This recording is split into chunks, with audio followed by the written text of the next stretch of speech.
Olá, boa noite. Eu sou Janete Capel, psicóloga, psicoterapeuta, professora universitária e pesquisadora. Estou aqui com vocês para realizar a segunda live do projeto Encontros e Desencontros com Freud, as Mulheres da Psicanálise. Nós já tivemos aí a primeira live entrevistando a psicanalista Márcia a respeito da Françoise Doutor. E hoje, então, nós falaremos a respeito da Melanie Klein, né? Boa noite a vocês que já estão aqui, sejam bem-vindos. Maria Neuza, a Lúcia, a Kellen Dionísio, a Maísa já está conosco. Quero só que vocês me digam se vocês estão me ouvindo bem. Então, aí, se vocês estão me ouvindo bem, Janete Bernardes também já está conosco, Elismar, e eu já enviei a Maísa o convite. Olá, Maísa. Oi, Janete, tudo bem? Tudo bem? Você me escuta bem, Maísa? Escuto bem. E você, tá me ouvindo bem? Também estou te ouvindo bem. Estou perguntando aqui para o pessoal. Então, coloquem aí, por favor, se vocês também estão nos ouvindo, né? Para nós começarmos daqui a pouquinho. Estamos aí com várias pessoas já entrando. Muito bom, Maísa, ter você aqui. Ó, a Kellen está dizendo que o som tá legal. Que bom. Pessoal, se tiver alguma interrupção, alguma queda de internet, alguma coisa nesse sentido, nos avisem, né? Para a gente ir organizando aqui. Esperamos que, né, que tudo corra bem. Possamos aí ter uma noite muito, muito legal, né? Conversando a respeito de Melanie Klein. E vocês que estão nos assistindo, se vocês quiserem fazer alguma pergunta, anotarem aí alguma observação, fiquem muito à vontade, né? Nós estamos aí com a ajuda da Kellen Dionísio, que vai anotando aí para mim, vai me passando. Então, a gente vai poder conversar um pouquinho, né, Maísa, também com as pessoas que estão participando, assistindo, né? Nós queremos muito a interação, a participação de vocês, tá bom? Bom, pessoal, essa é a nossa segunda live do projeto As Mulheres da Psicanálise, né? Nós começamos esse projeto com o título Encontros e Desencontros com Freud, abordamos aí vários teóricos, homens da psicanálise, e aí em um determinado momento, Maísa, surgiu essa ideia da gente também conversar um pouco, homenagear, lembrar, né? As mulheres que também construíram, foram muito importantes aí na construção da psicanálise, né? E já tivemos aqui a Márcia Marques, né, psicanalista, falando a respeito de Françoise Doutor, né? E hoje, então, você, né? Quero te apresentar, falar um pouquinho aqui de você, da sua experiência, né, do seu currículo, mas depois você fique à vontade também para complementar, né, para dizer aí o que você achar interessante, tá bom? Tá Então, a certo. Maísa, pessoal, Maísa Balduino, ela é psicanalista clínica, né, e é membro do Grupo de Estudos Psicanalíticos de Goiânia, é o Uhum. GEPG, né? É assim que Isso. pronuncia, Maísa? É isso mesmo, Janete. E a Maísa já esteve comigo nas minhas aulas, né, na universidade, em teorias pós-freudianas, então nós já tivemos aí o privilégio de receber você, né, Maísa, nas nossas aulas. Eu estou muito feliz por você ter aceito também participar desse projeto, tá? Seja bem-vinda. E agora está com você, né, para você se apresentar, falar um pouquinho aí da sua trajetória, né? Do seu encontro com a psicanálise, do seu encontro principalmente com Melanie Klein, né? Que é o que Uhum. nos interessa muito nessa noite conhecer. Uhum. Então, o meu primeiro encontro com Melanie Klein, eu acho que foi essa resposta, assim, ela é difícil, porque eu acho que eu já era uma criança kleiniana, né? Uhum. E o meu primeiro encontro com Melanie Klein foi com o meu analista, né? Então eu diria isso. Eu ingressei na universidade em 2002, na PUC, aqui em Goiânia. E em 2006 eu fui para o Rio de Janeiro, porque eu queria uma formação psicanalítica, né? E eu queria também vive um processo de análise. Então, eu fiz uma transferência para a PUC no Rio. E a PUC no Rio tem uma psicanálise muito viva, né? Muitas cadeiras interessantes, e o estágio clínico lá é muito, muito rico também, né? Então, são muitos supervisores psicanalistas. Mas, assim, aí logo que eu cheguei no Rio, em 2006, eu já iniciei o meu processo de análise com o doutor Aloísio, 4 sessões na semana. Aquilo me assustou num primeiro momento, né? E depois passou, porque eu fiquei 12 anos em análise. E o doutor Aloísio, ele provavelmente teve um analista kleiniano, né? E ele é um analista kleiniano, mas que acompanhou, né, o desenvolvimento da técnica e da teoria. Então, ele não é um analista kleiniano clássico, né? E é um psicanalista também muito conhecido por ser plural.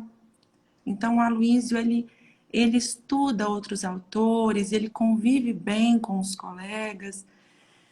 Mas, assim, aí eu acho que foi meu primeiro encontro com essa experiência emocional da análise, né? E aí a parte mais teórica foi na formação, que aí eu me formo na PUC em 2017 e em 2018 eu ingresso na Sociedade Brasileira de Psicanálise do Rio de Janeiro, né? Que é uma das instituições vinculadas à IPA. E aí lá que começa realmente esse estudo e essa paixão profunda com a teoria das relações de objeto, né, Melanie Klein e todos os pós-kleinianos. Ou seja, a formação em 2018 que você falou, É, mas com 12 anos para trás de vivência clínica como não, assim, paciente. eu comecei a minha análise em 2006, né, e aí ela me acompanhou por toda a formação, né. Então, assim, Janete, agora quando eu falo que eu era uma criança kleiniana, é emocionante pensar, porque eu me lembro de uma vez a minha mãe escanear e me mandar por e-mail, porque naquela época o celular só fazia ligação e recebia SMS, e me mandar por e-mail uma carta que eu escrevo para ela no Dia das Mães, né? Cartão assim de criança, já dizendo assim, mamãe, tem horas que você é linda, mas tem momentos que você fica feia. Em alguns momentos eu te amo, em outros eu te odeio. Te odeio. E eu fiquei impressionada com aquilo, assim, né? Impressionada também com a minha mãe poder suportar esse cartão, né? Que só não tinha coisa boa e declaração de amor. Então, por isso que eu falo, assim, que eu acho que eu já era kleiniana no sentido de entrar em contato, né? Com esses estados, assim, mais psicóticos e mais sinceros de todos os sentimentos que a gente experimenta, né? Sim, sim. E que não é muito comum na infância, né, Maísa? Quer dizer, você vai poder falar muito mais aí, porque você trabalha, né, com crianças, né, com adolescentes, mas assim, não sei se no seu consultório, na sua clínica, você tem visto, mas parece que não é muito comum, né?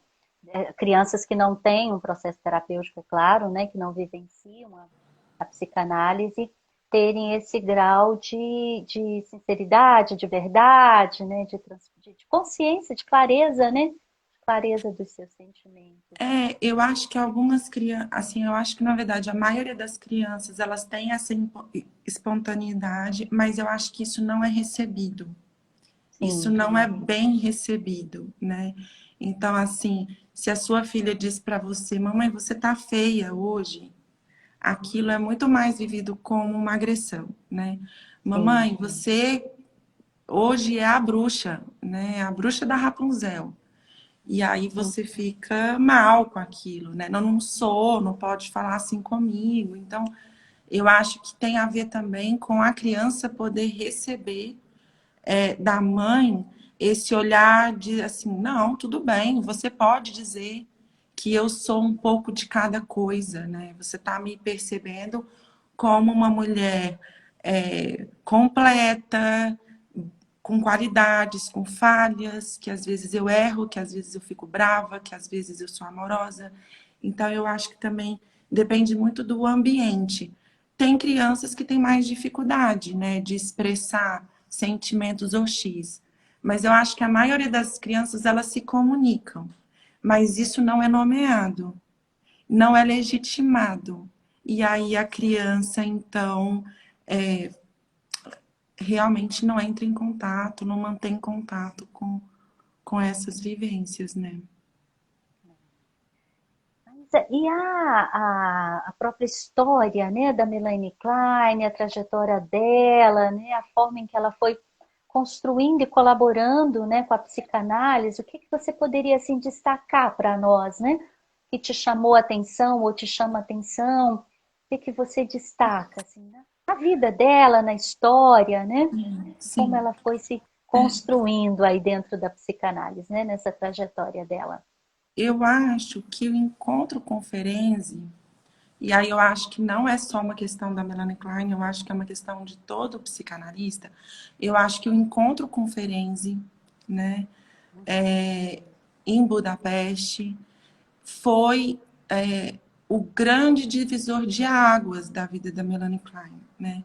Assim como o meu, e eu acho que assim como de todos os psicanalistas, porque pensa, Melanie Klein, ela começa a análise com, digamos, o primeiro discípulo de Freud, mas que amplia o entendimento da mente de conflito para um entendimento de cisão, ou seja, Freud tratava de neurose e achava que a psicanálise nem atendia psicóticos, e Ferenczi, que trabalhava em hospitais psiquiátricos, começou a perceber que não, que psicóticos faziam transferência com o analista, faziam vínculo.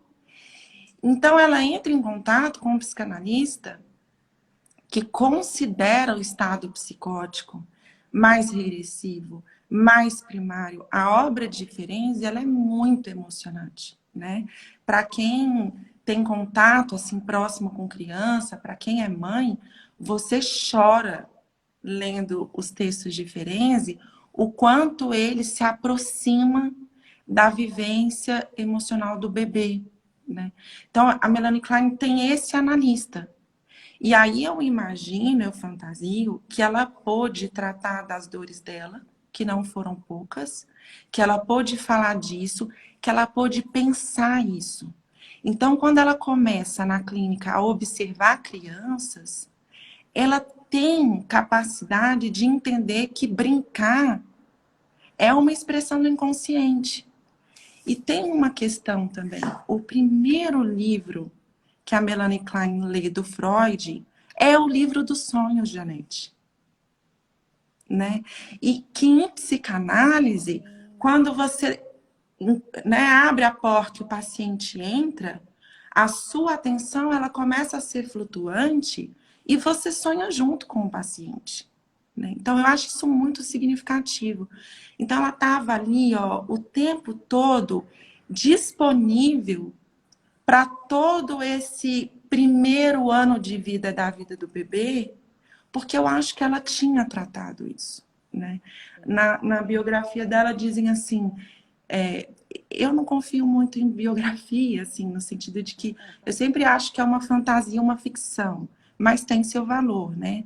Mas dizia que ela não foi uma filha, que ela foi uma quarta filha não desejada, né? Então, assim, essa bebê não desejada, podendo ter pensado isso com Ferenczi, com seu próprio analista, ela não vai rejeitar uma criança não desejada. Ela vai ter empatia, ela vai se reconhecer, ela vai poder pensar. Então, acho que a clínica dela começa muito rica, né? Porque Ferenczi foi um psicanalista revolucionário. Agora, isso é o que eu sempre considerei o mais importante na obra dela. Agora, nesse momento de pandemia, Janete, eu fico pensando o que foi para essa turma produzir e fazer psicanálise na Segunda Guerra Mundial. né? Porque sim, quando a Segunda Guerra Mundial começa, Melanie Klein está em Londres, né? Logo um tempo depois chega Freud, Ana Freud, a família, dilacerados, né? E a gente, como psicanalista clínico, a gente passou perrengue nessa pandemia, né? Imagina o que é um ambiente de Segunda Guerra. E aí, nesse ambiente, Melanie Klein estava já membro da Sociedade Britânica, né, com um grupo de estudo, atendendo criança e produzindo trabalho. Então, eu nesse acho que essas contexto. crianças chegavam para ela com muita angústia. Então, por isso que a gente tem que ter muita boa vontade, né? Muito bem querer quando a gente lê uma obra, porque Melanie Klein tem uma fama de ser uma psicanalista violenta, mas não. Aquele momento era um momento de vida e morte, né? De miséria. Então, essas crianças abandonadas, crianças órfãs. Então, assim, era isso que pulsava na clínica dela, né? Nesse ambiente. Então, eu acho isso super importante. E ela também inserida naquele contexto. Sim, sim. Muito legal, Maísa, você trazer isso, né? Porque a gente está vivendo algo muito parecido, né? Uma guerra mundial, né? Sim. Que a gente, em muitos momentos, a gente tem ódio do governo, Uhum. né? Que em muitos momentos a gente tem medo de morrer, tem medo das pessoas que a gente ama morrerem. Então, assim, Sim, é muito difícil, né? E a gente vive no mesmo contexto que o nosso paciente. E aí, por muito tempo, eu acho, né, Janete, que as pessoas foram lendo a obra de Melanie Klein sem análise, sem tratar o próprio drama. Então, as pessoas se apropriaram da obra dela e transmitiam com uma certa violência, porque não elaboraram na própria análise seus estados mais psicóticos, entendeu? Então, às vezes, as pessoas falam assim: nossa, mas sua aula foi super amorosa. Como é que você consegue falar de Melanie Klein de uma maneira que a gente gosta de você, né? E aí eu acho que tem a ver, porque quando eu começo a ler Melanie Klein profundamente, com a doutora Marinês Escostegui, eu ia para o consultório dela uma vez por semana e a gente lia o livro juntas, assim, cada semana um texto. Eu fiquei desbaratinada, eu não fiquei bem, porque é uma obra visceral, né? É uma obra que fala de inveja e gratidão, né? Amor, culpa e reparação. São os títulos dos livros, né? Então é uma obra visceral. Às vezes eu ficava até com raiva, eu falava assim, gente, como é que essa mulher tem coragem de falar que a gente vive isso, né? E ia para minha análise 4 vezes por semana, falar sobre isso na minha vida, sobre o sonho que eu tive, sobre a intriga que eu vivi, sobre o desejo que o outro morra. Todas essas coisas que a gente vive sobre a e inveja, né? paciente, sobre inveja, sobre ser Inveja. atacada por inveja, sobre tudo isso, né, que a gente vive. E eu me lembro que no momento do meu segundo caso oficial, Janete, eu disse, Marinês, vou começar meu segundo caso. O meu primeiro supervisor foi o doutor Altamirano. Eu falei, não, vou começar meu segundo caso, né, agora, tá num momento bom. Ela falou, não, você não pode começar porque você tá psicótica. Você não tá bem, você tem que se integrar um pouco mais. E eu tava mesmo, assim, bastante sofrida, né? Sofrimentos pessoais, e quando a gente estuda psicanálise e atende pacientes, pipoca, né? Aquele início que você tem que se separar do paciente, o que é meu, o que é do paciente. Aí o paciente vem com uma dor muito grande, e você ali muito jovem, né, com 20 anos. Eu tinha 20 anos nessa época. Então, assim, você fica doidinha. Imagina dar aula assim. Eu ia enlouquecer os alunos. E aí, por isso que eu acho que quando as pessoas falam de Melanie Klein, elas falam com violência, não é porque Melanie Klein era violenta ou a teoria é violenta só. É claro que a técnica desenvolveu muito, mas porque essas pessoas não elaboraram a, a, a teoria e a obra dela, né, na sua própria análise, e aí elas passam de uma maneira assim intragável, sabe? Sem processo secundário. Aí interpreta o aluno no meio de todo mundo, sabe? Fica uma coisa muito ruim. Aí as pessoas têm Interpreta o antipatia. paciente, né? É, Trabalha muito com a interpreta interpretação. fora do consultório, sem ninguém. Porque às vezes um amigo te pede, né? Mas olha essa situação, me ajuda a pensar. Um primo, um grupo, às vezes num grupo de amigos, né? Mas olha, eu tive esse sonho. E aí eu brinco, é uma brincadeira séria, mas é uma brincadeira porque não é meu paciente. Mas aí você dando aula, né? E seu aluno mexendo no cabelo e você diz que ele está se masturbando. Então, aí, como é que você vai gostar de Melanie Klein com um professor assim? E aí não tem a ver com a obra. É a pessoa mesmo que está desorganizada, sabe? Inadequada. E que não passou pelo processo, como você está dizendo, né? Da importância, né, do profissional, do psicanalista, do professor, né? Que se dispõe a trabalhar com determinado teórico, a importância dele vivenciar na própria análise, né? No processo Isso, individual. E que, na isso. verdade, é o tripé para todo profissional, né, Maísa? É. O processo individual, né, de análise ou de psicoterapia, a supervisão, a formação constante. A gente fala muito isso em sala de aula, né? Eu tenho falado muito isso com os meus alunos que já estão formando, que estão assim, na metade do curso para frente, que ainda não fizeram psicoterapia ou não fizeram psicanálise. Então, assim, a gente fala muito isso para o aluno, a importância dele realmente ter o processo individual. Quer dizer, não é nem só importante, é necessário, né? É condição, é É porque eu obrigação, é acho, obrigatório, né? Janete, porque eu acho que tem uma situação assim, ó. Todo mundo que acaba decidindo fazer psicologia, acho que é geral.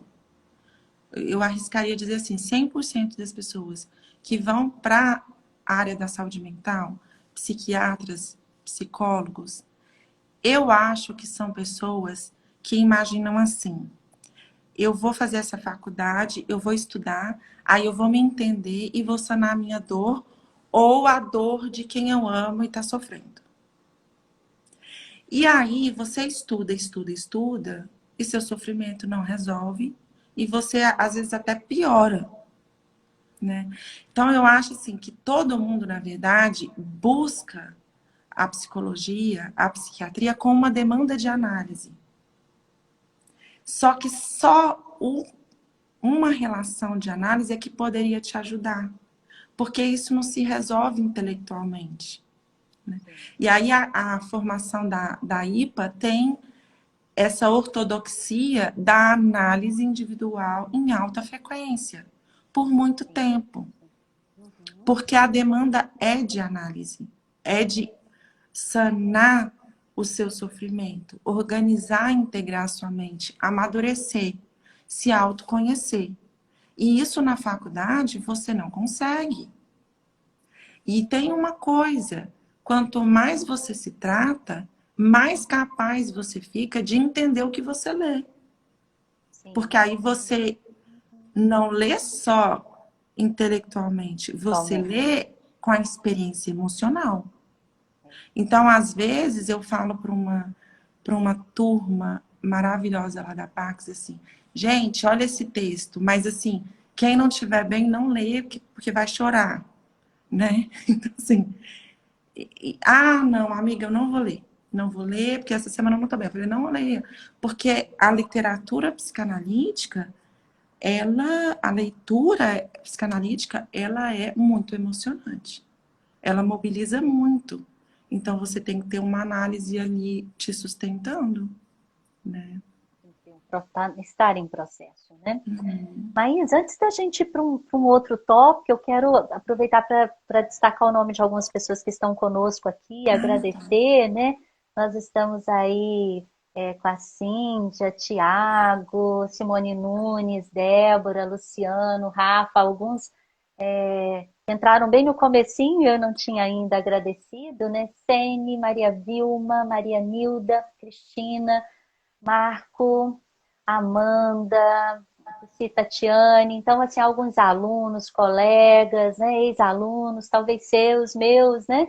Alguns eu consigo lembrar, João Rodrigues, Marion, Erondina, Janine, tenho Jane, Capel, meu irmão Marineus, Adelaine, nossa colega na universidade, Majus, e assim, vários comentários, inclusive perguntas, olha só, já temos várias, eu demorei um pouquinho para olhar, mas a Cristina Briese, ela está dizendo o seguinte, Cristina Brice, a minha fantástico, prima. sim, sim. Então, fantástico. Mesmo adultos, muitas vezes, né, não temos permissão para viver essa sinceridade emocional que a gente estava falando lá no começo, né, quando você falou que hoje percebe que você já era uma criança kleiniana, né? Pela sua espontaneidade, a sua transparência, né, com a sua mãe. Então, Cristina, obrigada, Cristina, aí pelo comentário. De fato, né, isso não é só com as crianças. Muitos de nós adultos e dependendo do nosso processo, muitos têm realmente muita dificuldade, né? De viver a espontaneidade, a sinceridade, inclusive de compreender isso para poder verbalizar, né? Às vezes não é só a dificuldade de verbalização, mas é de compreensão mesmo, de consciência, né? A E isso Lúcia que causa, Liberato, ah, sim, pode falar e aí, isso que Raíssa, causa o desculpa. adoecimento, né? Se Sim, você, de alguma forma, reprime aquilo que você não pode pensar, isso volta sob forma de sintoma, né, Janete? sim, sim, sim.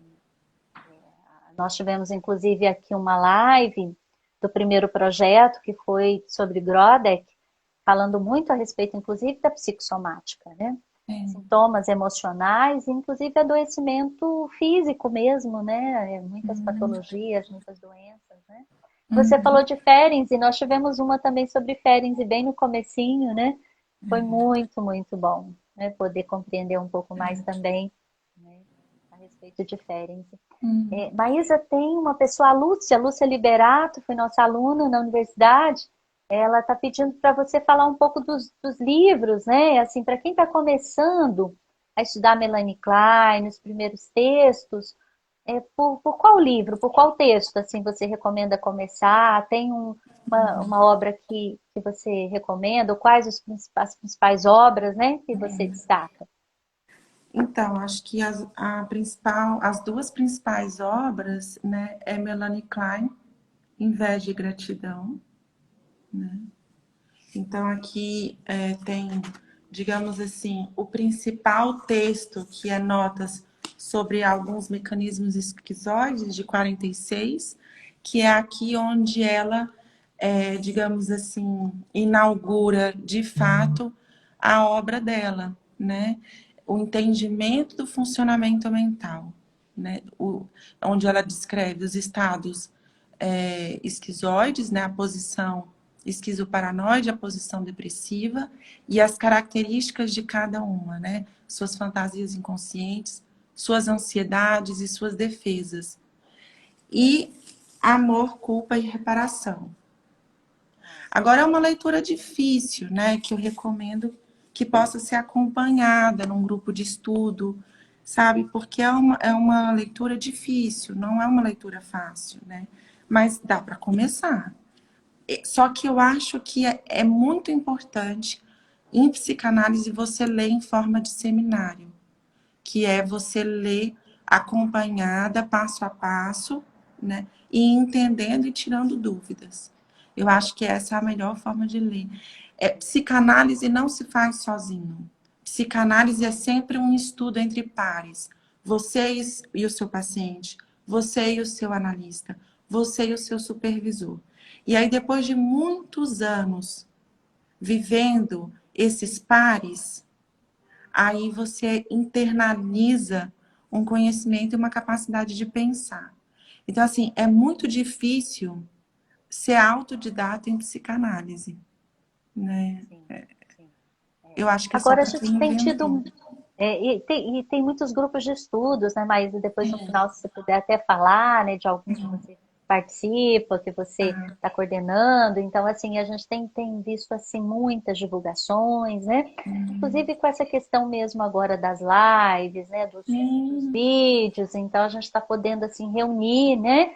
Com muito mais facilidade. Eu tenho tido aqui convidados de vários lugares do Brasil, fora do Brasil. Então, a gente tem hoje essa facilidade, né? Uhum. Mas se a gente for pensar lá no início do século, né, no século XX, quando tudo isso estava sendo produzido, final do século XIX, século XX, a gente não tinha isso, né? E eles ainda conseguiam, trocavam as cartas, né? Eram muitas cartas, né?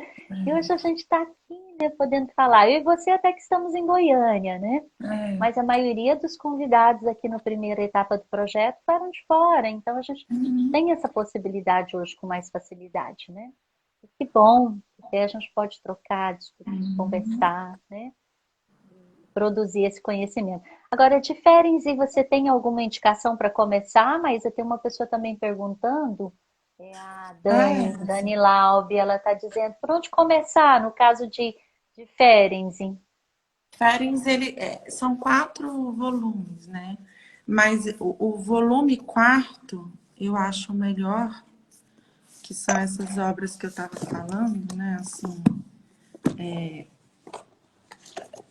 o volume 4, Sim, as obras completas e, enfim, o texto que eu amo mais, assim, mais é a pulsão de morte, né? A criança mal acolhida e sua pulsão de morte. Eu acho que digamos assim, é um texto fundante das relações de objeto, né? Que o Ferenczi vai dizer o seguinte: a criança que não é bem acolhida nas suas necessidades e expectativas humanas de bebê, né? Ela deseja a morte, né? Ela deseja não existir. Então é um texto muito bonito, assim, muito bom, sabe? E eu acho que talvez começar por Ferenczi e depois ler Melanie Klein é bastante bom, né? Então, assim, interessante. estuda Freud, estuda Ferenczi, estuda Melanie Klein e depois estuda o resto. É. E o grupo brasileiro, né, de pesquisa e estudos em Sandor Ferenczi também tem divulgado muitos trabalhos. Eu não sei se você acompanha, e o pessoal que está aí também com a gente, né? Depois a gente pode passar aí para vocês. Aqui no meu Instagram mesmo eu tenho, né? O Instagram deles, então assim tem podcasts e vários encontros. Então, bem interessante essa sua dica aí, né? De começar realmente por Ferenczi. Mas nós temos aqui a Andrea, Carol Bufais, a professora Delaine Álvares dizendo o seguinte: a pandemia é uma expressão da dor e do sofrimento, né? E a gente tinha pensado até em comentar um pouco sobre isso. Eu acompanhei bastante as suas postagens, né, nessas últimas semanas, quando a gente começou a preparar aqui para a live. Eu observei que no seu Instagram você fez várias postagens citando Melanie Klein, e em uma delas você traz essa questão mesmo, né, do luto, da morte, das mortes, e agora há pouco você falou das crianças lá da Segunda Guerra, né, do pós-guerra, as crianças órfãs, e a gente tem observado muitas crianças nesse momento agora da pandemia, né? Como é que tem chegado na sua clínica, no seu consultório, mas e como é que Melanie Klein, né? Como é que você usa, trabalha com Melanie Klein nessa questão, né? Aproveitando a pergunta, a colocação da professora Delaine, né? Essa questão mesmo da morte, do luto, da criança que chega para o seu consultório enlutada. Não sei se você tem tido casos assim, tem acompanhado, né? Acaba que quando a pandemia começou, em março do ano passado, a minha clínica era uma clínica de pacientes que já estavam comigo há muito tempo em alta frequência. Então, os meus pacientes, eles se saíram bem até, né? Eles, nós até não saímos bem. Agora, e aí eu fiquei por um tempo sem receber novos casos. E agora, no início desse ano, é que eu comecei né, surgiram possibilidades de horário e eu comecei a receber novos casos. Mas o que a gente vê, assim, no geral, é um sofrimento muito grande por parte dos adolescentes. Então, eu acho assim que os adolescentes assim, é o grupo, o adolescente, né? É o grupo que mais sofre nesse momento de pandemia. Porque para eles, assim, pensa, a adolescência é o momento da vida que você menos quer ficar perto de pai e mãe. Que você mais precisa dos amigos, da socialização, as primeiras festas, as primeiras saídas, os primeiros beijos, o vestibular, a escolha, a angústia. E a pandemia prejudicou muito os adolescentes. Então, é um grupo que realmente se desorganizou, né?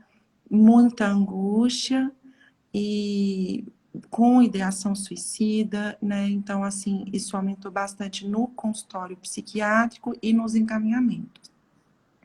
Agora, Janete, a gente vive uma situação assim, tá todo mundo com a agenda cheia, né? Exausto, e não consegue absorver tanta demanda para o consultório particular.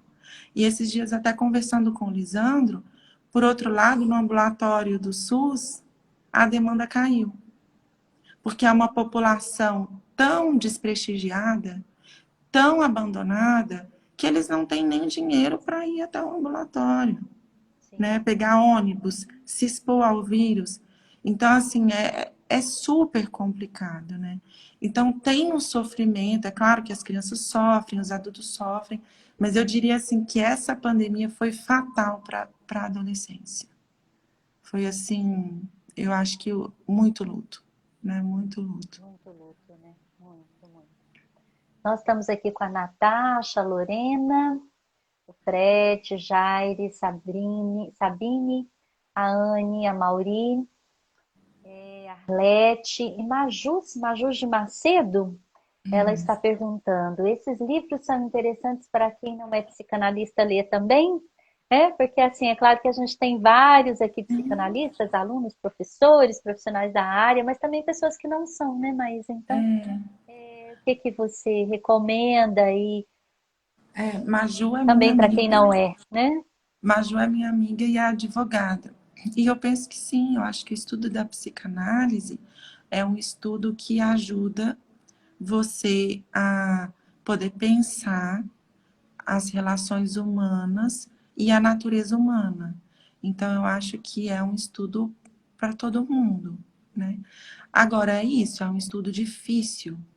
Então, eu acho muito, muito complicado você ler sozinho, né? Assim, eu acho bem, bem difícil. Por mais inteligente e esforçado que a pessoa seja, eu acho que a psicanálise é um estudo que você aprende entre pares, sabe? Daí, mais uma vez, a importância dos grupos, dos cursos, né? A formação, né? Tudo isso. Mas e na sua prática clínica, como é que você tem trabalhado com Melanie Klein? Em que ela se apresenta, né? Como é que é a própria questão aí do brincar? Eu me lembro de uma das suas publicações, ainda falando a respeito lá aqui do Instagram, em que eu vi que você sugere muitos livros infantis, né? Você sugere o livro, comenta o livro, e aí faz uma análise desse livro à luz dos principais conceitos aqui da Melanie Klein. Então, acho que a gente podia falar um pouquinho dessa questão, né? De como a técnica do brincar, né? Como é que ela foi construída e como é que ela é hoje? Porque teve um momento que você falou algumas coisas mudaram, né? Melanie Klein hoje é um pouco diferente do que de fato ela fazia naquele momento, né? Naquele contexto. Então, como é que você vê isso hoje, principalmente no seu consultório, né? Na sua clínica? Porque os pós-kleinianos eram bastante ortodoxos, assim, na questão da autonomia do bebê, né? Então, assim, mundo interno. Então, eu vou trabalhar, interpretar e atender o mundo interno do meu paciente. E isso, ao longo dos anos e a técnica, houve um entendimento maior da importância do ambiente. Então, o Winnicott, por exemplo, que foi analisando de Melanie Klein, né, e era pediatra, ele começou a abrir, né, um outro caminho para entender esse bebê no ambiente, né? E aí trazer para perto, para compreensão também o ambiente do bebê e os pais. Na minha clínica, eu diria que eu sou uma ortodoxa que quando precisa eu abro exceção. Porque assim, eu acredito na autonomia das crianças, né? Foi a grande revolução de Melanie Klein e diferença dela de Freud, porque para Melanie Klein, o bebê já nasce com mente própria. Ele já nasce com uma experiência emocional de eu. E ela diz, é um ego precário, é um ego rudimentar, mas o bebê já nasce podendo experienciar emoções independente da mãe. Aí você falaria assim, poxa, Maísa, mas não é muita responsabilidade para um bebê? É, mas ao mesmo tempo é esperança. Porque se esse bebê der o azar de ter uma mãe muito ruim, ele até pode ser Beethoven um dia, entendeu? Então eu acho que é um tomar lá da cá. Porque quando você pensa que a criança tem autonomia, e que ela decide, ainda que inconscientemente, o que ela vai achar interessante ou não, ela pode decidir, por exemplo, não dar muita bola para o seu pior defeito. E eu acho isso uma libertação para as mães também.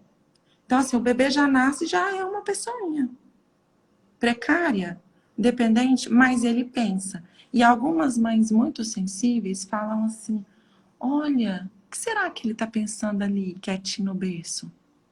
Ela entende que o bebê tem mente, que o bebê pode estar pensando, se lembrando, tendo alguma experiência ali de brincadeira mental, né?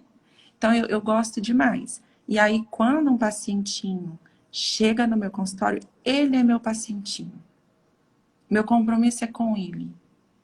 E os pais, se eles puderem superar essa frustração, vai super bem. Se não, Janete, eles não ficam. Porque aí eles ficam me perguntando pelo WhatsApp, querendo, sabe? E aí eu digo, não, pai e mãe, vocês não São são meu vocês. paciente, mas eu posso indicar alguém. Então, eu sou uma analista assim, ortodoxa, porque eu acredito na minha relação com o meu paciente, né? E separar qual é a demanda dos pais, qual é a demanda do meu pequenininho, do meu paciente. E é essa demanda que eu vou atender. Aí tem a ética, porque aí os pais, bom, mas eu que estou pagando. Mas aí você tem que me pagar para eu atender a demanda do seu filho. E aí, se o pai e a mãe topam isso, aí a criança constrói comigo um espaço onde ela pode existir, onde ela pode ser sujeito do próprio desejo, né? Então, ela pode me bater, me cuspir, ela pode, sabe, dizer que eu tô péssima, que eu vou ser a bruxa da história. E eu, ao contrário de um pedagogo, do pai e da mãe, tudo bem, vamos lá, né? Não vou deixar você me bater muito, mas não tem aquele discurso pedagógico, isso é feio, isso não pode. Ah, então tô entendendo, você está com muita raiva de mim. Ah, então você está precisando me contar que você sente isso também, né? Então, a gente vê o movimento da criança e conversa com ela, e ela vai tomando consciência de quem ela é. Então, assim, os pais me pedem, olha, meu filho é tímido, eu queria que ele fosse mais livre, né? Bom, mas aí ele precisa ser agressivo. E aí, você vai sustentar isso? Maísa, não, eu tô preferindo ele tímido. Agora ele diz não para mim, ele discorda, né? Às vezes ele solta um palavrão. Mas espera aí, ou não é para a agressividade aparecer? Porque, olha, timidez é uma forma de conter a agressividade, né? Então, assim, a criança não precisa deixar de ser tímida. Ela precisa ter espaço para elaborar a agressividade dela e transformar isso em alguma coisa que não seja violenta. Então, o pai e a mãe que topam ficar em análise comigo, eles suportam ser excluídos do consultório. Sim. E aí você fala, mas tem Você, 5 anos. Mas é aqui. Isso você já Ah, deixa bem claro ali no início do processo, no já no contrato processo. inicial. É. Uhum. Que aí E também a grande discordância de Melanie Klein com Ana Freud. Porque a Ana Freud achava que pela dependência da criança com os pais, ela não faria uma transferência tão importante com o analista, né? Mas faz, Janete. Faz, e faz de uma maneira, assim, surpreendente. E eu falo assim, é engraçado, porque eu tenho uma relação boa com os meus supervisores, e a Marinês, que eu gosto muito, às vezes eu mando um áudio para ela encantada, e ela fala, mas até hoje você não entendeu isso? Eu falei, não, até hoje, porque às vezes a transferência vem de uma forma tão inusitada que você fala, gente, isso existe mesmo. Não é loucura da minha cabeça. Parece que eu estou entrando no palco todos os dias, sabe não assim? está escrito em nenhum livro, né? E não foi dito em nenhuma supervisão ainda. Porque é Aconteceu uma ali. convicção. É uma convicção. Então, assim, eu me lembro, por exemplo, eu me lembro que na minha primeira gestação, eu cheguei no consultório com um teste, fiz o teste e estava grávida. E aí, fui encontrar meu marido, depois encontramos, fomos na casa dos meus pais, contamos. Aí voltei para o consultório, e aí chegou uma pacientinha de 7 anos, que era uma pacientinha que eu abria a porta, ela entrava para dentro do consultório, nem falava oi. Nesse dia, Janete, eu atendi ela já há uns 3 anos. Nesse dia, eu abri a porta, ela beijou a minha barriga e entrou pro consultório. Sem Eu você comecei ter a dito nada. chorar. Aí sequei as lágrimas, porque é muito emocionante. Provavelmente, eu olhei para ela de um jeito que ela beijou minha barriga. Essa conexão inconsciente, essa transferência, esse contato do pacientinho com o meu estado emocional, né? Isso é transferência, a expectativa, o medo, né? Eu tô com um pacientinho agora que ele fala assim: e se eu fizer isso, isso, isso, o que que você vai fazer comigo? Aí eu digo para ele: você tá morrendo de medo. Ele não me conhece tão bem assim. Você tá morrendo de medo de eu te castigar de uma maneira muito cruel. Eu falo com ele. Então, assim, isso é fundamental porque o que ele está falando para mim é assim: você é bruxa? Quem é você por trás dessa máscara? Entende? E ele está com uma expectativa, provavelmente, de coisas que ele vive, certo? Sim. Então, ele está me contando através da pergunta o que ele vive, ou o que ele deseja viver, ou o que ele acha que as crianças vivem. Não sei, né? E aí você tem trabalhado com online, de forma online, mas como é que está esse processo agora na pandemia? Ou você continuou no presencial? Como é que você tem feito? Num primeiro momento eu suspendi os atendimentos porque eu não quis me aventurar, sabe, Janete? Eu nunca tinha atendido online e online era uma coisa marginalizada, né? Assim, quem atendia online não era psicanalista. E aí, todos os psicanalistas nessa pandemia, eu acho isso engraçado, porque às vezes psicanalista é muito metido, né? Tiveram que começar a atender online. E aí, eu entrei em contato com uma fala maravilhosa da Lia Pichluck, que é uma psicanalista em São Paulo, que trabalha com atendimento à distância desde 95. Olha, E desde essa época ela tem grupo de estudo. E aí ela me convenceu em retomar os atendimentos online, que foi o seguinte: eu gosto muito de rádio, eu gosto de ouvir notícia pelo rádio, porque a televisão, Janete, ela me traumatiza, sabe? Assim, tem a música, tem a fala, tem a a imagem. imagem. Uhum. Eu não gosto. Então eu gosto de o jornal impresso, né? De ler o jornal ou de ouvir rádio. Eu adoro. E a rádio é isso, você faz um vínculo de amor com o radialista sem nunca nem ter encontrado ele, não é? Sim, E sim. às vezes você olha e fala, gente, mas é ele que tem essa voz, né? Então, assim, mas eu me lembro que no Rio eu amava o Ricardo Boechat. Eu amava. Então, eu ia para a minha análise da Gávea para Copacabana ouvindo ele, sabe? E eu gostava dele. Tanto é que ele morreu e eu sofri muito. E a Lia Pitluck, ela faz uma analogia da rádio novela com a análise em linha, que ela não gosta do online, ela gosta do em linha, que de certa forma você se conecta com o seu paciente numa linha de emoção, né? E eu acho que a rádio também, né? Essa onda sonora. E aí ela me convenceu, porque ela falou assim, olha, a emoção, a maneira como o paciente vai falar, como ele vai se organizar, ele vai comunicar, ele vai projetar. Você vai experimentar contra-transferência, você vai poder interpretar.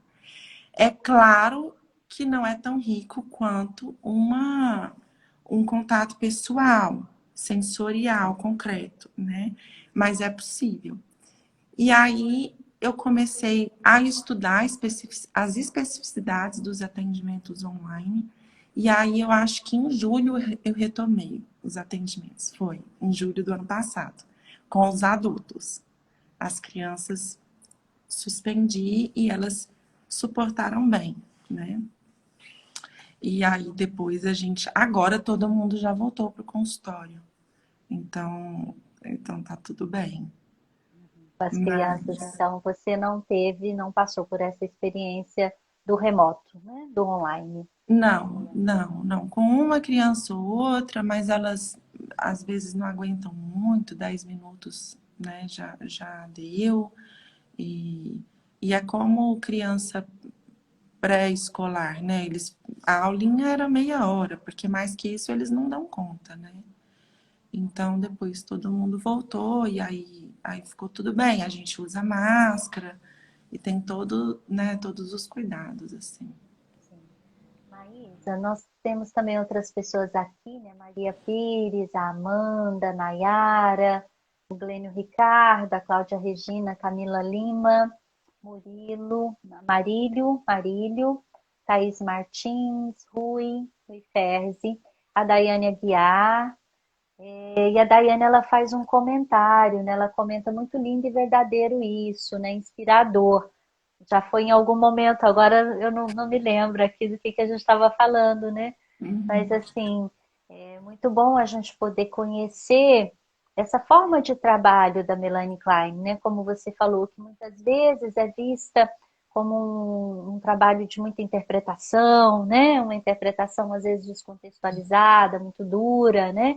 E você trazendo, né, essas experiências, inclusive, muito lembrando Ferenczi mesmo, né? De muito amor, de muita sensibilidade, né? Janete, Empatia, de cuidado. é, eu vou dar uma ilustração da minha própria análise, até para preservar os meus pacientes, que eu vi que a Flávia está aqui, a Flávia Quintanilha, e eu já contei essa história para ela, eu vou contar para todo mundo, né? Sim, Então, assim, aí eu contei que eu comecei a minha análise ali em 2006, sim. né? E aí em 2008 entrei na formação.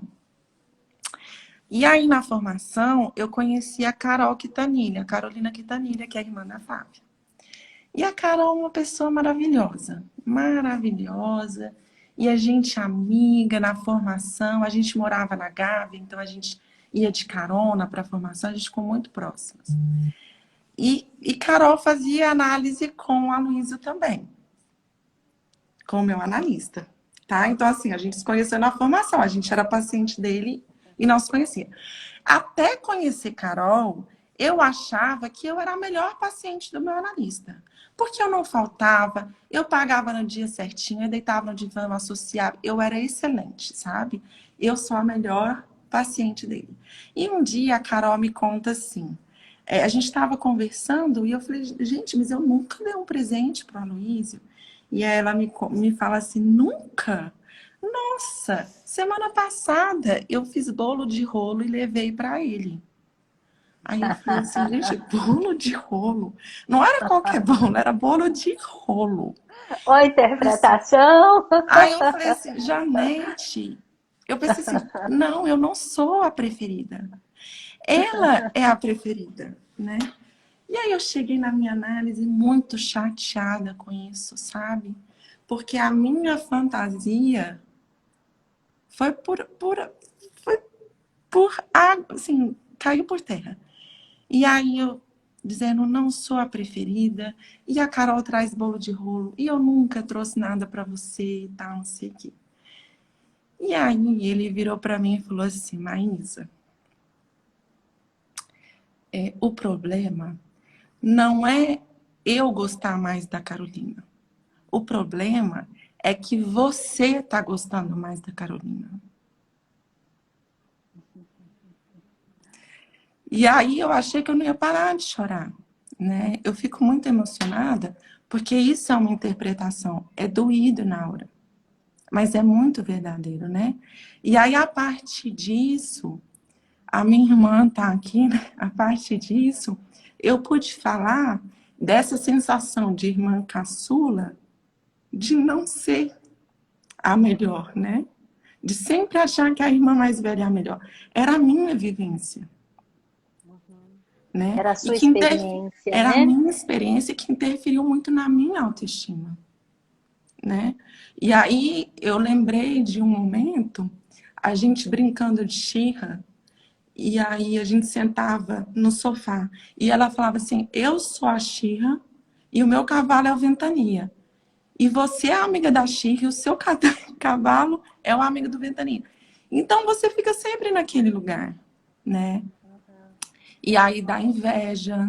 Então, essa é a interpretação kleiniana.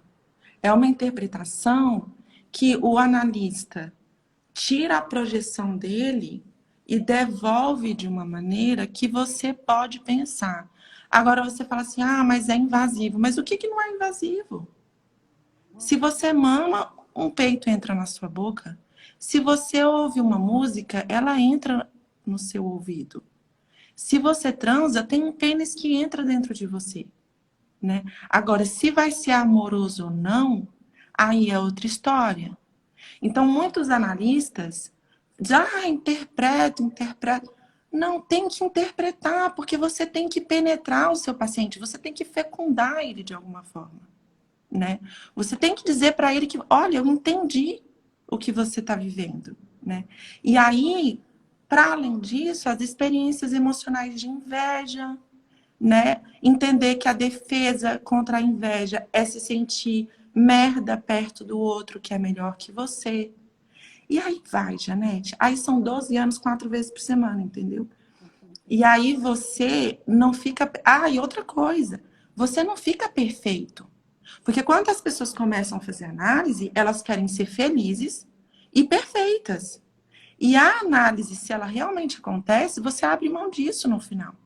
Você fala, gente, eu tô ótima, totalmente imperfeita, fodida, mas eu não enlouqueci. Tô ótima, tô sofrendo com dignidade.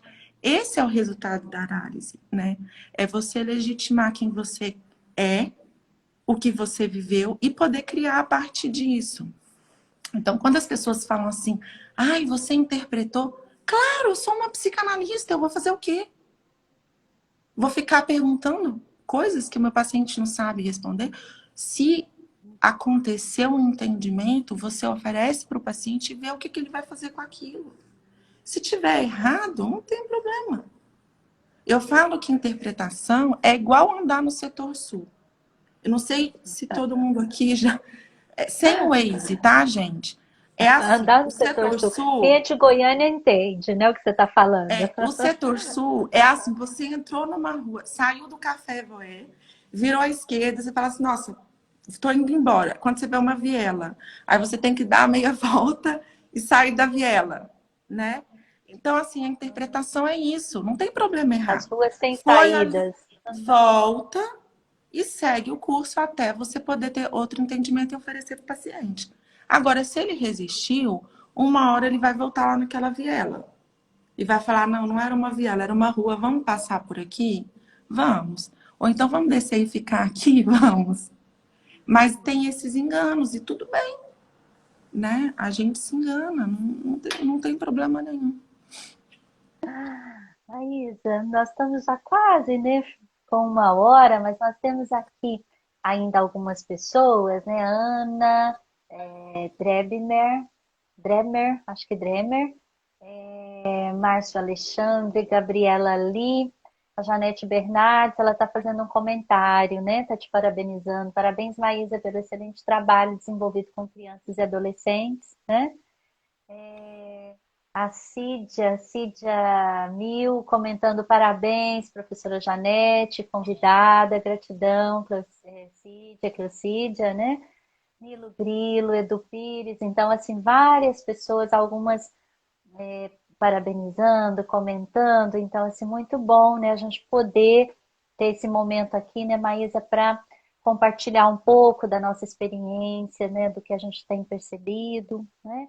Comentar, inclusive, da nossa experiência, da sua, né, como você fez agora, compartilhar a sua emoção, né, que é algo assim tão verdadeiro, né, algo que a gente trabalha tanto com o nosso paciente, né, e é muito legal a gente poder compartilhar isso com as pessoas que estão aí conosco, Eu né, dizer, falo, olha, isso é a verdade, né, a verdade inclusive da nossa emoção, do nosso corpo, né? Desse momento aqui, da nossa experiência, né? eu falo assim, Janete, eu acho que o psicanalista ele precisa ser muito sofisticado para poder ser simples. Ele precisa integrar dentro dele, acomodar dentro dele essa, essa teoria sofisticada para poder ser simples e falar simples. Então, eu acho que um bom psicanalista é um psicanalista que fala simples, sabe? Que fala de uma maneira coloquial e muito verdadeira. E eu acho que eu sou uma geração privilegiada porque eu acho que os analistas da minha geração puderam se tratar melhor.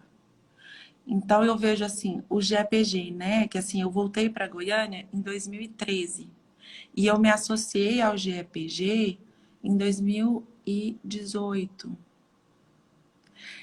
Então, assim, o GEPG é um grupo de talvez 35 pessoas, 35 psicanalistas, e você vê, é um grupo amoroso, é um grupo que você gosta das pessoas.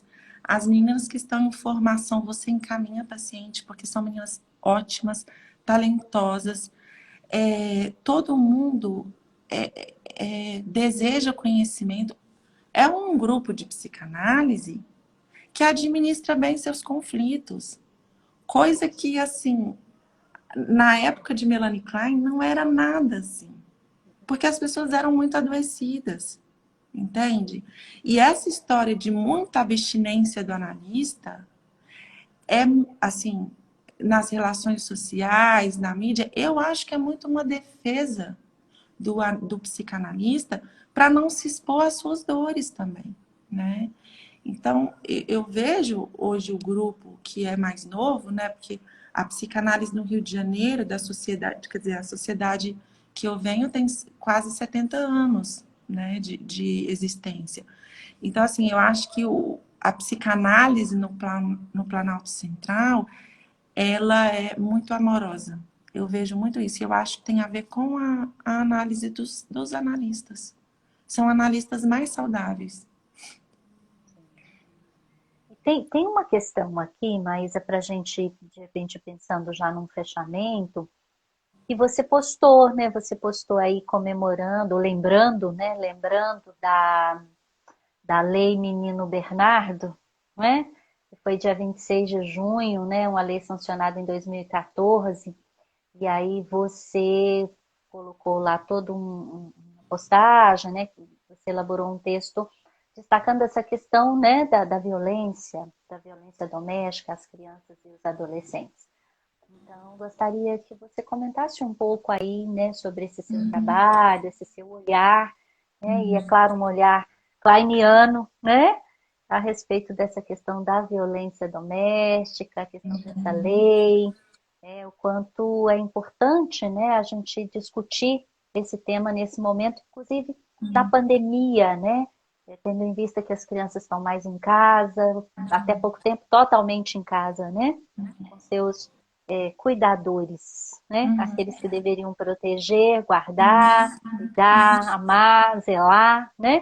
Mas que muitas vezes é exatamente quem agride, violenta e mata. Né? Primeiro ponto que é importante pensar, assim, vamos para a teoria kleiniana e depois a gente fala um pouco sobre a comemoração, a campanha da Lei Menino Bernardo.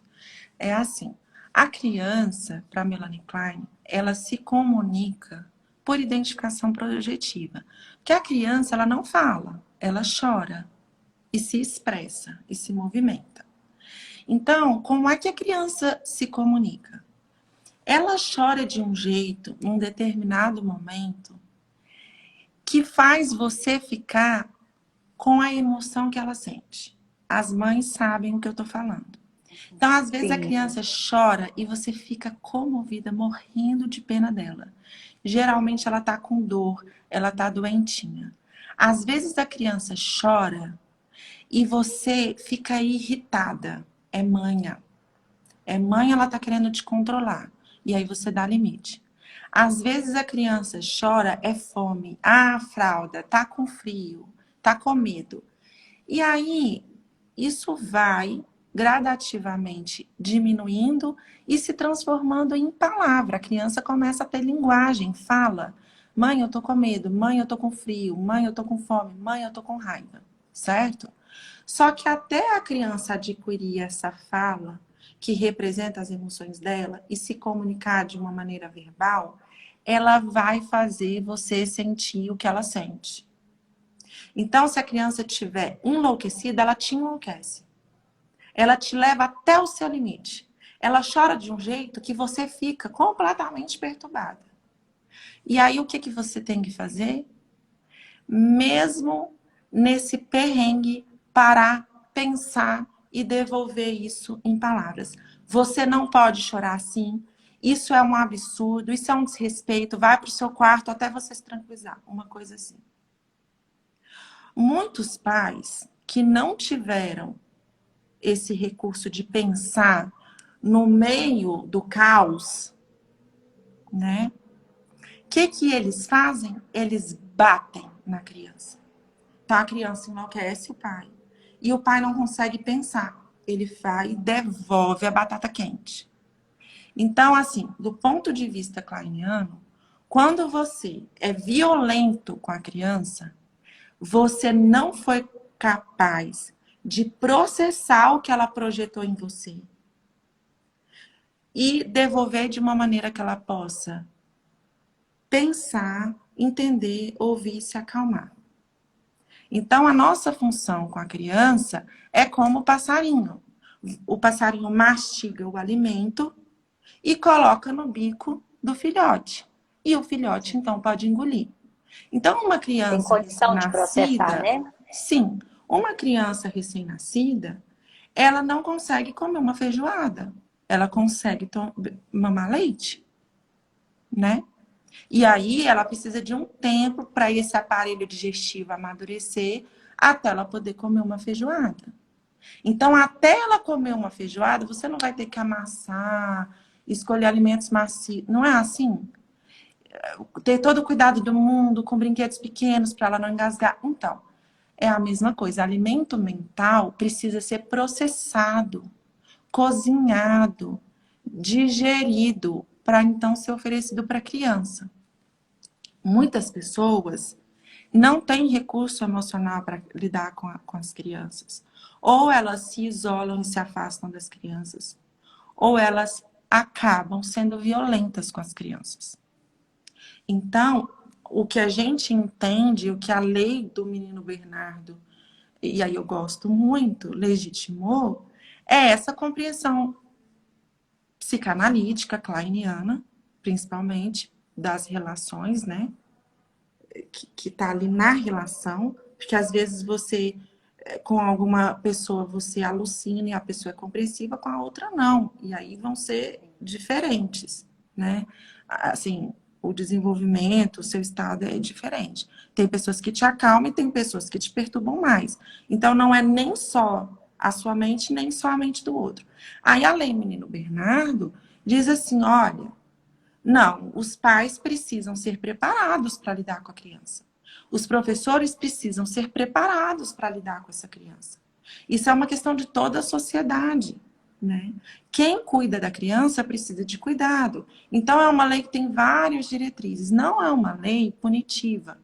É uma lei que obriga políticas públicas para poder orientar, oferecer psicoeducação, apoio, né? Oferecer formação para os professores, entendeu? Então, é uma lei que convoca a sociedade a se preparar para lidar com a criança quanto ela mais precisar. Porque a criança é difícil, mas isso não justifica você ser violento com a criança. Agora, obviamente, tem dia que a gente é. Mas, assim, quando é, assim, um dia, assim, outro na vida, um na vida, outro na morte, tudo bem. Tudo bem, a gente vai lá e pede desculpa para a criança. Agora, as crianças morrem. No Brasil, morrem 30 e poucas crianças por dia por conta de violência doméstica. Isso é inadmissível. Então, a Lei Menino Bernardo, e o menino Bernardo foi uma vítima, né? Ele não sobreviveu à violência, né? Como o menino Henrique, como o Gael e tantos outros. Então, é uma lei, né, de incentivo à educação não violenta, que basicamente é isso. É você segurar a sua onda, se acalmar para você lidar com aquela situação, né? E não ser tomado por ela, né? Como você colocou. Porque assim, tem a Melanie Klein, as pessoas reclamam, porque a Melanie Klein fala assim, enfia dentro de você. E enfia mesmo. Às vezes você tá lá tranquilo, ó. Aí a criança fez um negócio, começa a ter um comportamento, você vai ficando ensandecida com a criança. Você fala assim, gente, mas o que ele enfia dentro de você? Você estava ótimo, de repente você fica... Tem crianças que despertam muito medo na mãe, então ela não fica tranquila. É uma coisa que a criança coloca na mãe. Aí a mãe tem que, ó, processar, digerir, ver como é que ela vai resolver aquela situação e fazer a criança pensar. Que é isso que a gente faz no consultório, entendeu? Então, por isso que eu acho uma lei bacana, porque é uma lei que procura ampliar e aumentar recursos da mente do adulto, do professor. Eu De toda essa tenho, rede, né? Janete, eu tenho uma gratidão por professor, e eu acho que essa pandemia, bom, espero que tenha promovido isso, porque assim, o professor, ele pega uma turma de 35 crianças. São Ou trinta mais, e né? cinco crianças transferindo, projetando e se relacionando. Gente, essas pessoas são ninjas, ninjas emocionais. E o professor, eu fico encantada. As professoras das minhas filhas são amorosas quando elas são piores. Falo, gente, entende? Então é isso, assim, mas são professoras de uma escola particular, professoras que se prepararam, mas isso tem que ser geral. Então, a lei é nesse sentido. Aí a Cida Alves, que é uma psicóloga, conhece ela, a Cida Alves, Sim, psicóloga, sim. né, muito atuante, membro da Rede Não Bate Eduque, ela é da Secretaria de Saúde, ela lida há 25 anos com vítimas de crianças e mulheres vítimas de violência, e eu participei de uma roda de conversa sobre o filme Bacurau com ela. Aí eu fiquei apaixonada por ela e liguei e falei assim, Cida, em que eu posso te ajudar? Eu quero te ajudar. Porque eu pensei assim, se eu ajudo a Cida, eu já ajudo muita gente também, né? Aí ela falou, Sim. Maísa, tem esse projeto, tem essa campanha e a gente precisa de parceiros. E aí eu fui compondo. Então eu convidei a União dos Escoteiros do Brasil, que tem 120 mil membros, jovens de crianças, adolescentes, né? O Instituto Flamboyant, a Pax Kids, e o GEPG. Então, a gente fez essa parceria aqui em Goiânia Inclusive, dia 6 vai ter uma roda de conversa sobre esse tema. E aí tem a ver com isso, né? Aí eu escrevi um artigo pro Popular para chamar a atenção de toda a sociedade, porque é dramático. Aí, buscando o Ferenczi, que fala muito da identificação com o agressor, né? Que foi isso que eu falei muito no artigo do Popular. O que acontece? A gente não quer ser vítima. A gente só é vítima para a gente se safar. Mas vítima mesmo de tragédia, ninguém quer ser. É muito duro ser vítima. Muito duro. Ah, tá aqui, ó, a Andrea Tauban, ela é escritora, que fala que tem tanto orgulho desse trabalho. Andrea, eu que tenho... Andrea, ela escreveu Não Me Toca, Seu Boboca, que é o melhor livro para abordar a temática de abuso sexual com as crianças. E a personagem, a Ritoca, é uma personagem muito esperta, Janete. Então, assim, como é difícil falar sobre esse assunto, né? E aí a Andréia escreveu essa obra-prima e eu super indico, super indico. E a Andréia, ela vai contar história, ela vai fazer uma contação de história e vai participar de uma entrevista com os escoteiros lobinhos, que é a turma de Ai, que 7 a 12 bacana. anos, no Brasil todo. Então, mas no artigo eu estava falando da identificação com o agressor, né? Que é um conceito muito do Ferenczi em relação ao trauma. Então, no momento de trauma, você fica tão humilhado, tão se sentindo, ai, desculpa a palavra, bosta, que é insuportável ficar naquele lugar. Então, o que as crianças que são vítimas, elas fazem na maioria das vezes? Elas se identificam com o agressor. E aí, Janete, elas começam, então, a se sentir fortes. E aí elas fazem o outro sofrer. E se livra, toda vez que faz uma maldade, ela se livra do sofrimento. Só que o sofrimento está aqui dentro. Então, você tem que seguir fazendo maldade. Que é o que a gente vive com o nosso presidente. Entendeu? Muitas pessoas não reconhecem o cara bizarro que ele é, de violento, porque elas vão sofrer. Elas vão sentir o que a gente sente, vítima.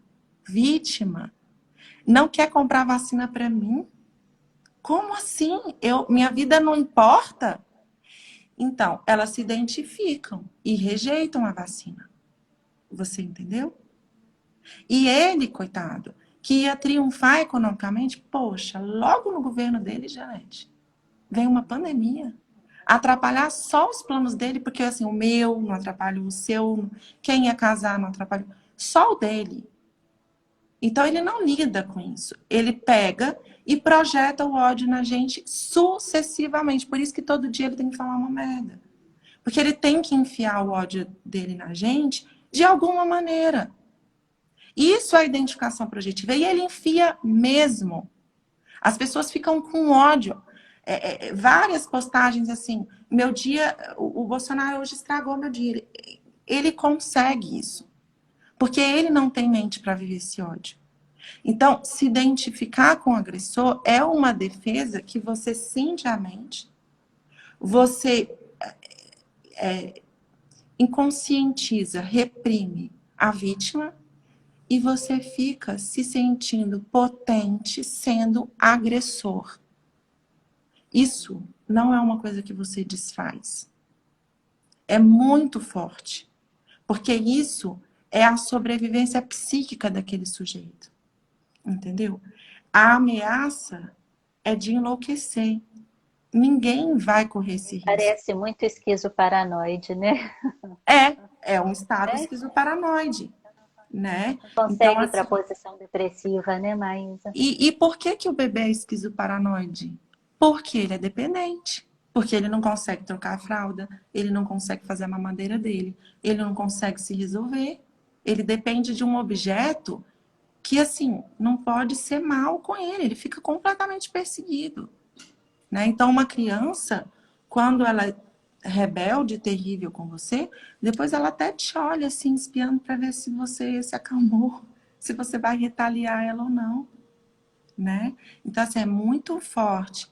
Então, a gente vive essa dinâmica, né, de comunicação por identificação projetiva em muitos momentos na nossa sociedade, porque as pessoas não amadureceram, né? As pessoas não amadureceram.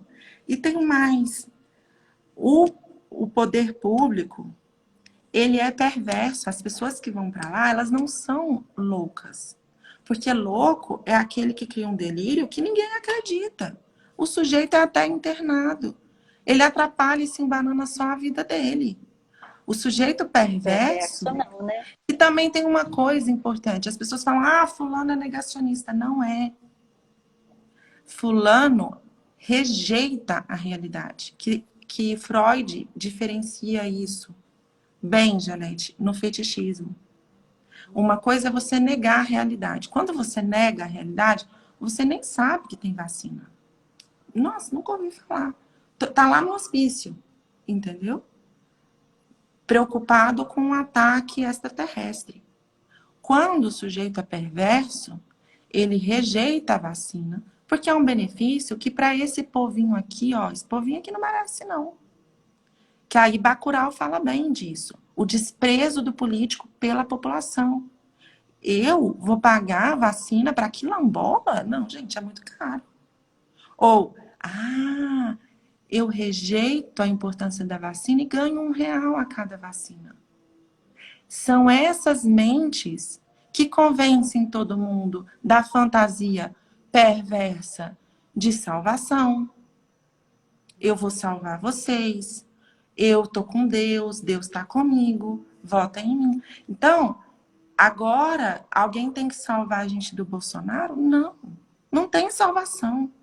Então, a mente integrada, ela fica deprimida, porque assim, você sabe que o buraco é fundo e que é muito trabalho pela frente e que provavelmente nem nessa vida você vai ver o resultado disso. Então, O buraco é esse bem tipo, mais fundo, né? É bem mais então esse tipo de pensamento kleiniano, que é ótimo, sabe por quê, Janete? Porque você se protege, você fala assim, gente, esse cara tá me fazendo de lixo dele. Quer saber de uma coisa? Eu não vou mais me identificar com esse ódio. Esse ódio é dele. Eu não vou interagir com isso. Eu não sou isso, entendeu? Ele que se vire para lá com o dele, eu vou fazer aqui o meu. E aí você se mantém informada e tal, mas você não fica mais absorvendo essa pessoa que deposita violência. Então, assim, tudo bem, a mídia, ela precisa mesmo divulgar o que o presidente fala em termos agressivos, mas você não precisa ouvir, entende? Então, você pode filtrar as informações, que você fala, né? eu não vou ser depositário dele, né? E aí você começa a sacar pessoas que funcionam assim, fazendo você sofrer, e você se afasta, né? Em psicanálise é ótimo, porque aí o paciente faz a gente sofrer, e a gente conversa sobre isso com ele. Mas aí é um outro lugar, né? Então a gente não pode se identificar com o ódio do outro. A gente tem que encontrar onde que está o nosso ódio. Porque senão ele acha presa fácil na gente. Entende? Então a gente tem que ir se protegendo. E eu acho que a teoria kleiniana você saca isso. Você, por isso que ele está fazendo. E você saca mesmo. E você sabe que não é louco, que é perverso. E você sabe que ele não está negando coisa nenhuma. Ele está rejeitando, porque ele acha que a gente não tem valor. Então, assim, a vida fica diferente, fica para melhor. Mas você está pensando coisas muito difíceis, mas que me protegem. Isa, muito bom. A gente poderia ficar muito mais, nós já estamos quase com 1h30, né? Então nós vamos finalizar, né? Infelizmente a gente tem essa coisa do tempo, mas assim, gratidão imensa, né? Por esse momento aqui com você, por essa troca, né? por tanto aprendizado, tanto conhecimento, tanta experiência, tanta emoção, né? Bom demais te ouvir mais uma vez. E assim, gratidão a todos vocês também que participaram, né? No finalzinho eu não falei, mas a Maria Neuza está dizendo excelente, né? Janete Maísa, a Saula também esteve conosco, a Saula Aparecida, Rodrigo de Barros, a Geicione, a Andréia, que você comentou, né, do livro, a escritora, e muitas outras pessoas, provavelmente, que a gente não conseguiu falar aqui também, né? Então, muito bom. Maísa, suas palavras finais, né, nesse momento para a gente ir despedindo, até uma outra oportunidade, né, para a gente poder falar mais. E vocês que estão assistindo, aguardem aí. A partir de agosto a gente volta com outras mulheres aí da psicanálise, com outras lives, outros projetos, né? E muito bom ter vocês aqui. Maísa, algum grupo de estudo, algum curso Uhum. que você queira comentar? E agora para suas palavras finais nesse momento. Algumas pessoas têm me pedido muito o grupo de estudo de Melanie Klein, né? E eu quero primeiro tentar fazer isso pelo GPG, né? Que eu acho que pode ser um espaço aberto, mas é algo que a gente tem que ver com a direção. Porque aí também eu acho que isso aproxima, né, as pessoas do grupo de estudos de psicanálise. Mas tem para quem está se formando agora, né, e quer fazer estágio em saúde mental, aí eu coordeno a equipe de psicanálise na Pax Clínica, né, do ambulatório, são 2 anos de estágio voluntário, uma vez por semana, e aí o estagiário atende o paciente, então por isso que tem que ser formado, tem que ter CRP, e aí tem supervisão comigo e participa das aulas na equipe multidisciplinar. É um estágio bem legal. E no mais agradecer, Janete, assim, agradecer a você, todo o meu reconhecimento, né, por quem está na academia, formando, né, futuros psicólogos, em contato com os alunos. E eu acho que esse momento foi muito difícil para os professores também, porque vocês também tiveram que aprender bastante, né?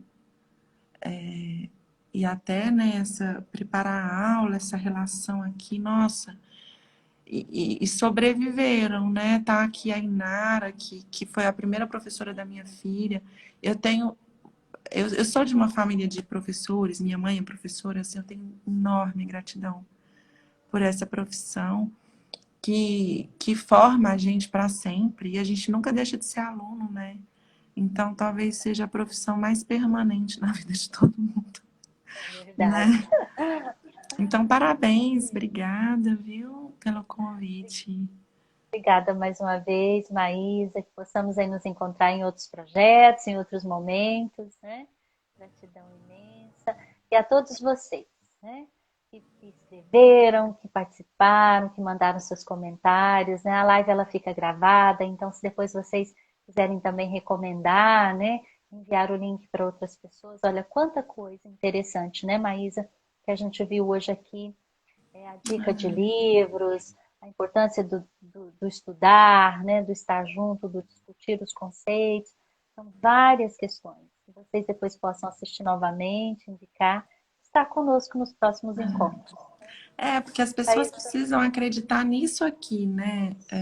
Que eu falo, não tem nada mais assim potente, tecnológico do que uma mente humana pensando outra mente, né? Por isso que psicanálise se faz assim. Por isso que é importante estudar junto, né?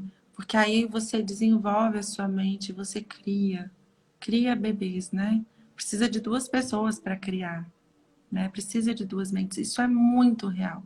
E isso em psicanálise a gente percebe. Como que a nossa mente se desenvolve com uma mente disponível para pensar a nossa mente. E a gente só existe. Então, assim, às vezes até fica assim, ai, posta muito, compartilha muito. Mas, gente, precisa do outro, dizendo, olha, você existe. Precisa. De alguma forma a gente precisa, né? E a nossa vida comunitária, ela se empobreceu muito, né, Janete? E com essa pandemia foi assim, já era empobrecida.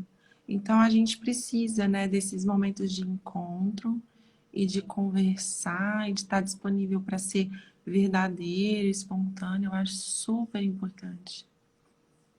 Muito bom. Tá bom? Maísa, Boa boa noite noite. então, bom descanso, pessoal, boa noite a todos. Até o nosso próximo encontro. Beijo. Ah, Tchau, tchau. beijo.